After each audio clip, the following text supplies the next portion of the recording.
95 sekitar tahun 2015. Selaku instruktur menjahit. Kalau itu dari 2012. Kalau PNS-nya dari 2006. Ibu mungkin bisa jelaskan Bu, apa yang diajarkan di pelatihan menjahit di BLK ini?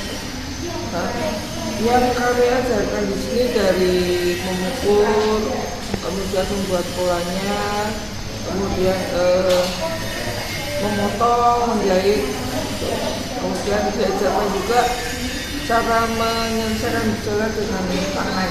Jadi biasanya juga masuknya. Soalnya nanti ketika UJK itu jurus kompetensi yang diujikan itu berupa itu. Untuk produk yang dihasilkan ini nantinya akan berupa apa aja Bu pakaian?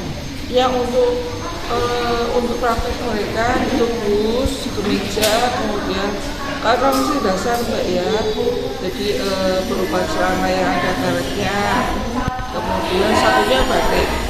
Itu batik biasanya digunakan untuk penutupan.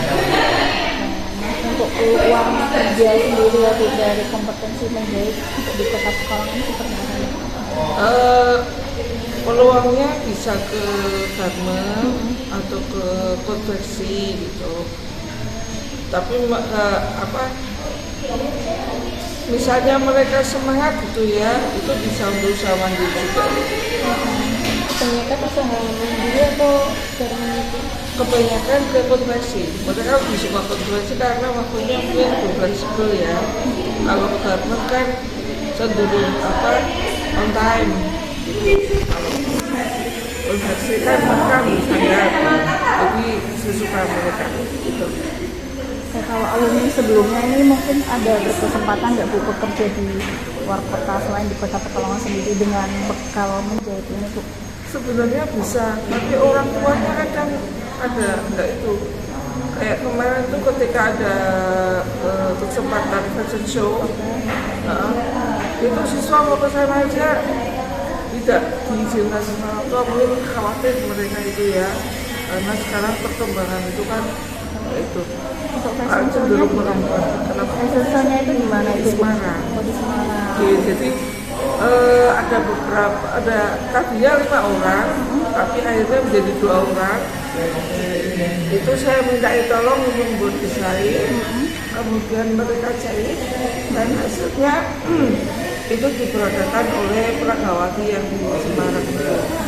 Artinya ada kesempatan untuk berlenggang di keluar kota selain Kota Pekalongan ya Bu? Bukan semuanya, tapi itunya buat produknya. Semula yang berlenggang juga sebenarnya cuma oleh pihak Semarang diralat. Jadi mereka yang Pragawati kita yang produksi bajunya, kemudian ukurannya ditentukan dari sana. Ya, cukup. Sampai-sampai.